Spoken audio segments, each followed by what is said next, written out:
চাঁদপুরের শাহরাস্তিতে জ্বরের রোগীকে দেওয়া হয়েছে কুকুরের ভ্যাকসিন। ৮ এপ্রিল দুপুরে শাহরাস্তি উপজেলার স্বাস্থ্য কমপ্লেক্সের জরুরি বিভাগে এ ঘটনা ঘটে।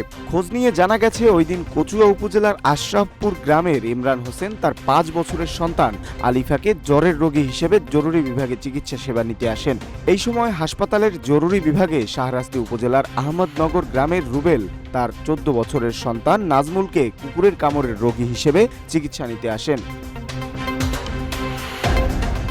উভয় রোগীকে স্বাস্থ্য কমপ্লেক্সের জরুরি বিভাগে নিলে দায়িত্বরত উপসহকারী কমিউনিটি মেডিকেল কর্মকর্তা আবু ইউসুফ কর্তব্যরত চিকিৎসকের ব্যবস্থাপত্র না দেখেই জ্বরের রোগী আলিফাকে কুকুরের ভ্যাকসিন পুশ করেন।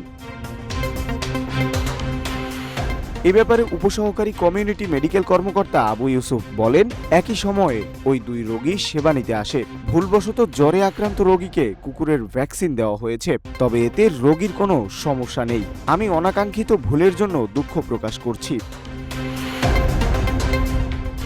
শাহরাস্তি উপজেলার স্বাস্থ্য ও পরিবার পরিকল্পনা কর্মকর্তা আকলিমা জাহান জানান, আমি বিষয়টি অবগত হয়েছি। ভ্যাকসিনটি ভুলক্রমে দেওয়া হলেও রোগীর কোনো সমস্যা হওয়ার সম্ভাবনা নেই। তারপরও দায়িত্বরত উপসহকারী কমিউনিটি মেডিকেল কর্মকর্তা দায়িত্বে অবহেলা করেছে মর্মে তাকে বিধি মোতাবেক শোকজ করা হবে। নিউজ ডেস্ক, রূপালী বাংলাদেশ।